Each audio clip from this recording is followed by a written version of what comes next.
न्याय देणं, त्यांच्या प्रश्नाची सोडवणूक करणं यातच त्यांचा जीव आहे. आणि मुंबई महानगरपालिका काही कोणाची जहागिरी नाहीये की आम्ही सोडून मुंबई महानगरपालिकेवर त्या ठिकाणी यश मिळवणं, ताब्यात घेणं हे जसं काय आमचा जहागिरीचा विषय असं काही समजण्याचं कारण नाही.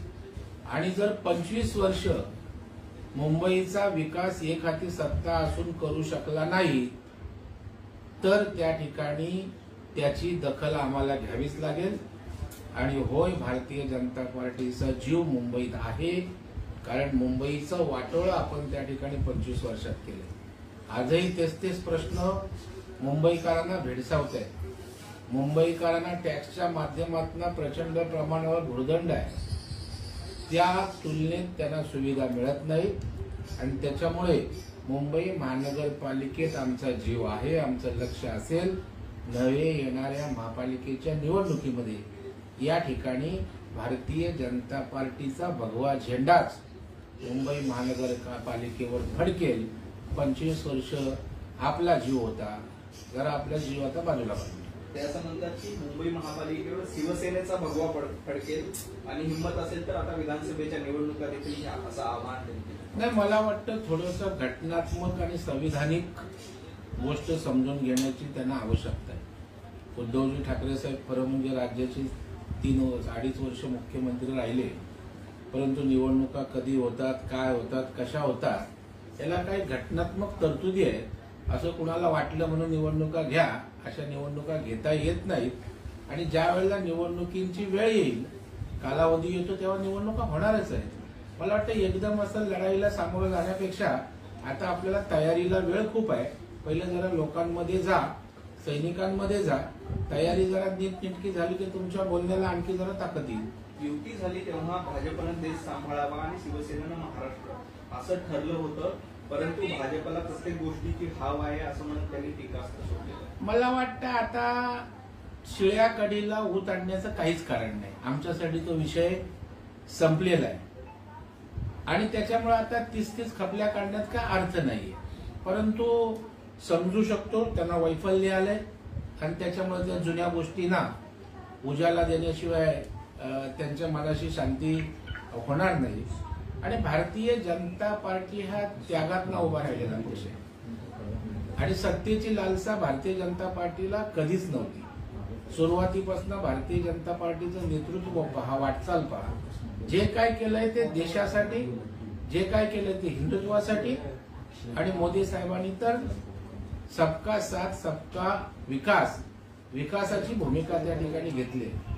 आणि जिथं जागतं उदाहरण हाव जर असती तर देवेंद्र फडणवीस साहेब 5 वर्ष मुख्यमंत्री राहिलेले, त्यांनी मुख्यमंत्री पद एकनाथ शिंदेना दिलं नसतं. त्याग काय असतो हे जरा देवेंद्रजींकडून शिका.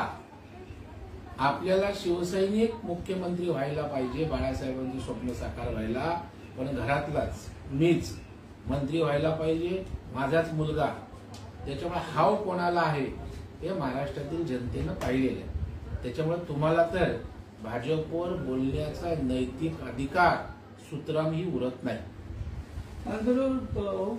असाही उल्लेख करतात की जी लोक दुसऱ्या पक्षातून भाजपमध्ये आले त्यांना अनेक पदं मिळतात, विरोधी पक्ष नेते पद मिळतात, मात्र तुमच्या निष्ठेवर कुठेही शंका घेत नाही. एक लक्षात ठेवा, दुसऱ्याकडे बोट दाखवताना 4 बोट आपल्याकडे आहे त्याचं भान मला वाटतं ते वरकरणी बोलतात म्हणून असं वाटतं.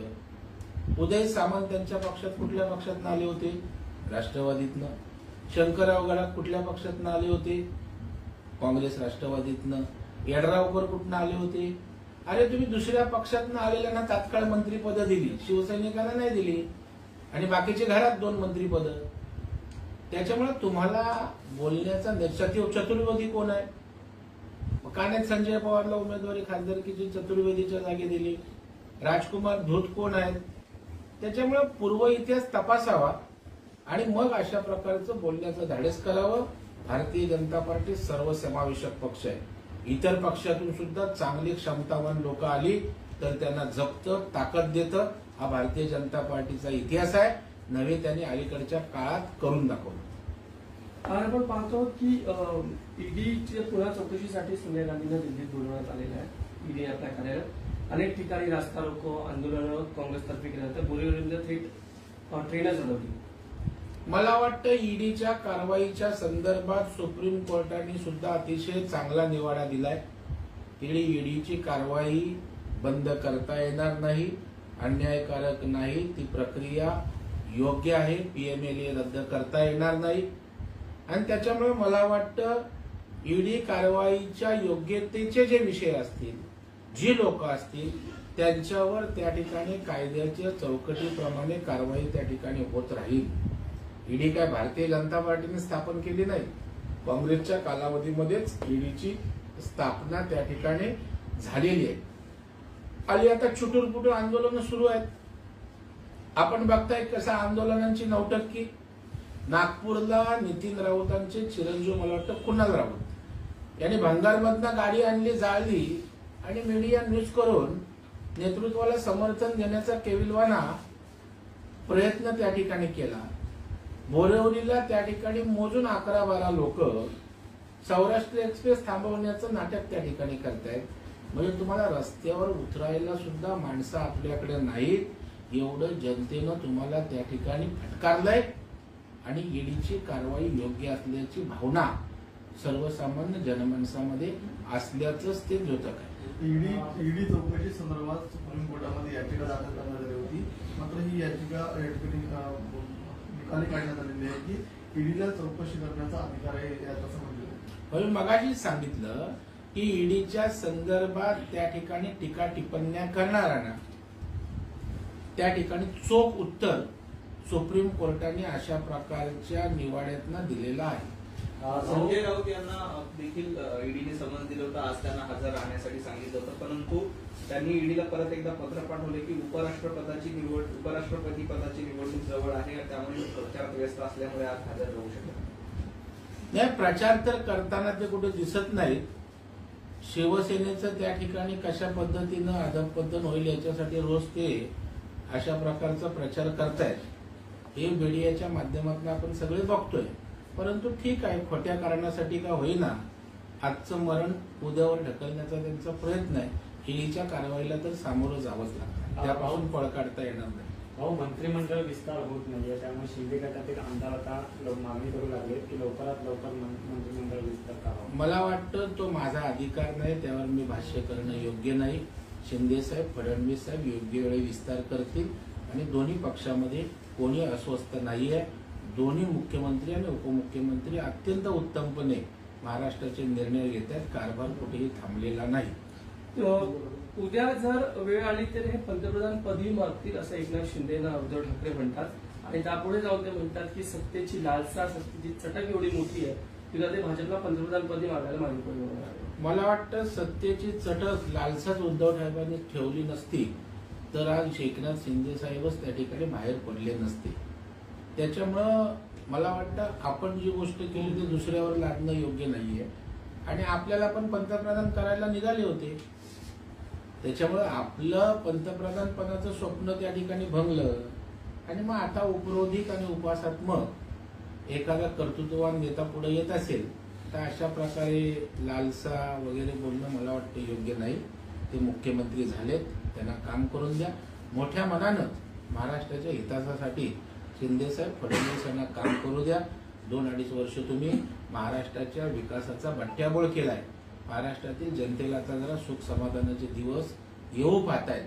त्यासाठी त्या ठिकाणी खोडा घालण्याचं काम करू नये अशी वाढदिवसाच्या निमित्तानं माझी त्यांना विनंती आहे. उद्धव ठाकरेंनी वाढदिवसानिमित्त सर्व कार्यकर्त्यांना आवाहन केलेलं आहे की तुम्ही मला हार तुळे घेऊन येऊ नका, मला तुमच्या स्वाक्षरीचं एक अफिडेव्हिट भरून आणा, तुम्ही शिवसेनेचा सदस्यत्व असल्याचं शपथपत्रात लिहून आणा. नाही, मला वाटतं अतिशय हतबल झाल्यासारखं हे नेतृत्व झालेलं आहे. आणि त्याच्यामुळे आता अशा प्रकारच्या क्लुप्त्या करत शिवसेना सावरण्याचा त्यांचा त्या ठिकाणी केविलवाना प्रयत्न आहे. त्यातनं गठ्ठे या ठिकाणी मागवले जात आहेत. परंतु मला वाटतं पुलाखालून खूप पाणी गेलेलं आहे. एक 5-10 हजार गट्टे आले तरी खूप मिळेल. हिंदी। जिस तरह से उद्धव ठाकरे ने एक बार फिर अपने इंटरव्यू में कहा और जो सवाल निशान उठाया कि जो बीजेपी के पुराने कार्यकर्ता हैं उन्हें दरकिनार किया गया है, जो नए आते हैं उन्हें बड़े बड़े पोस्ट दिए जाते हैं। आपकी निष्ठा भी ये सवाल उठाया कि बाहर की पार्टियों से विरोधी पक्ष नेता बना दिया जाता है, किस तरह से? नहीं, मुझे लगता है उनको इसी तरह का बोलने का कौन सा भी नैतिक अधिकार नहीं है। उनमें कौन से अभी मंत्रिमंडल आधा बाहर से आया था। कौन है उदय सामंत राष्ट्रवादी से आए, कौन है शंकरराव गडाख राष्ट्रवादी से आए, कौन है यड्रावकर, चतुर्वेदी कौन है प्रियंका चतुर्वेदी। तो कुछ भी बोलने का नैतिक अधिकार नहीं। और विपक्ष का नेता आया वो भाजपा शिवसेना में था, मनसे में था, और भाजपा में आया वो हिंदुत्ववादी विचारधारा के साथ पहले दिन था, आज भी है। कांग्रेस के साथ जाके उनके साथ चुम्मा-चुम्मी नहीं किया। और जिस तरह से इन्होंने ये भी कहा कि आज सीएम पद की लालसा में उन्होंने शिंदे साहब ने पार्टी छोड़ी है और उन्होंने कहीं ना कहीं पार्टी में बाला साहब ठाकरे के वो नेतृत्व को सवाल उठाया। उन्होंने कहा कि पार्टी प्रमुख बनने की लालसा है। कल ऐसा भी दिन आएगा कि मोदी जी को भी रिप्लेस करने की कोशिश और मोदी जी प्रधानमंत्री पद भी मांगने की कोशिश करेंगे ये शिंदे। मुझे लगता है कि चाइल्डिश विधान है, किसी भी बचपना विधान है, क्योंकि उद्धव ठाकरे साहब ने अपनी लालसा का पहला देखी।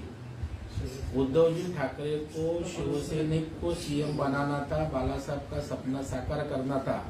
तो शिवसैनिक मतलब खुद नहीं, मंत्रिमंडल में खुद के पुत्र को मंत्री बनाना ये शिवसैनिक नहीं है। तो उनको लालसा हुई और अपने हिंदुत्व की विचारधारा खो बैठे, इसलिए ये दिन आए। और लालसा भाजपा को सिखाने की आवश्यकता नहीं। देवेंद्र जी जो 5 साल सीएम रहे, उन्होंने सीएम पद एकनाथ जी शिंदे साहब को दिया, क्योंकि वो हिंदुत्ववादी विचारधारा को ताकत देने के लिए बाहर पड़े। इसलिए विचारधारा को हम महत्व देने वाले हैं, कुर्सी के लिए महत्व और लालसा वाले हम लोग नहीं। साथ ही उन्होंने ये भी सवाल उठाया कि जिस तरह से डिप्टी सीएम बनाया गया है देवेंद्र जी को, ये ऊपर वालों की मेहरबानी है, इस तरह के शब्दों का इस्तेमाल किया गया है, तो इससे किस तरह से? देवेंद्र जी का कर्तृत्व महाराष्ट्र को मालूम है, देश को मालूम है, हमारी पार्टी को मालूम है। थोड़ा देवेंद्र जी से सीखने की आवश्यकता है। पद कुर्सी से पार्टी का आदेश बड़ा रहता है, उन्होंने दिखाया। और 5 साल सीएम पद होते हुए डीसीएम लेने की ताकत और धाड़स खाली देवेंद्र जी दिखा सकते हैं। अगर आप में वो हिम्मत रहती तो एकनाथ शिंदे साहब को आप सीएम करते थे, लेकिन आपने वो नहीं है। और ऊपर वाले तो देवेंद्र जी के नेता है, तो वो मेहरबानी करेंगे, नहीं तो आप मेहरबानी करोगे क्या? बीजेपी पे सवाल ये भी उठाया कि जिस वक्त उनकी यूटी थी, कहा गया था कि आप देश की राजनीति करो, हम राज्य की राजनीति करते हैं, लेकिन कहीं ना कहीं सूचना खत्म करने की कोशिश यहाँ पे की गई है बीजेपी में साथ में गठबंधन में रहते हुए। अब उनकी जो आस है वो मुंबई महानगर पालिका पड़ी है, भले ही देश में कहीं भी शासन हो, उनकी नियत हमेशा मुंबई को। मुझे लगता है अभी अपनी पार्टी जो स्थिति है वो संभालने की कोशिश करो। अभी वापस वही पुरानी यादें निकालते हुए अपनी हदबलता, अपना फ्रस्ट्रेशन निकालने की आवश्यकता मुझे लगता है नहीं है। और आपको खत्म करने के लिए भारतीय जनता पार्टी की जरूरत नहीं, संजय राउत अकेला काफी है। और एक सवाल यह है कि जिस तरह से ईडी की लगातार सोनिया गांधी पे इंक्वायरी हुई, कल 6 घंटे आज फिर बुलाया गया है। देश भर में कांग्रेस का विरोध प्रदर्शन हो रहा है, महाराष्ट्र में भी रेल रोको आंदोलन, मुंबई में रेल रोको आंदोलन, सड़कों पे उतर रहे हैं, किस तरह देखते हैं? मुझे लगता है कि कार्रवाई, और जिन लोग इससे संबंधित है उनके ऊपर कार्रवाई होती है, जो कोई संबंधित नहीं उनके ऊपर कार्रवाई नहीं होती है। और आंदोलन बोलेगा तो उसको कुछ महत्व ही नहीं, और नौटंकी आंदोलन का चालू है सब जगह। जो कुणाल राउत है, माजी मंत्री अपना राउत के बेटे, उन्होंने भंगार की एक टैक्सी गाड़ी जलाई और आंदोलन दिखाया। बोरीवली में 11-12 लोग पटरी पे उतरे, आंदोलन दिखा। लोग भी इनके साथ नहीं है, और लोगों को मालूम है कानून का इस्तेमाल होना चाहिए। अगर किसने गलत किया होगा तो ईडी की कार्रवाई होनी चाहिए, यह जनभावना है। इसलिए इनके आंदोलन को प्रतिशत मिलता नहीं। आप देश भर सब फुटेज निकाल के देखो। संजय राउत को ईडी ने दूसरा सम्मन भेजा, पहले इंक्वायरी में नहीं पहुंचे, अधिवेशन की बात की। अब कहीं ना कहीं उन्होंने ये बताया है कि उपराष्ट्रपति चुनाव होने वाले, इस तरह के लेटर उन्होंने ईडी को दिए हैं, किस तरह? नहीं, वो उपराष्ट्र के चुनाव में कहा भी गए तो दिखते नहीं, इधर मीटिंग लेते हुए दिखते नहीं। अभी यह कार्रवाई से भागने का प्रयास है, लेकिन उससे कुछ होने वाला नहीं, बच पाने वाले नहीं। आज कल परसों ईडी के सामने तो जब तक शिवसेना का नामो निशान मिटता नहीं, संजय राउत को वक्त नहीं मिलेगा, उसके बाद में वो इंक्वायरी को जाएंगे। धन्यवाद। इतना बड़ा न्यूज किया हाँ। संजय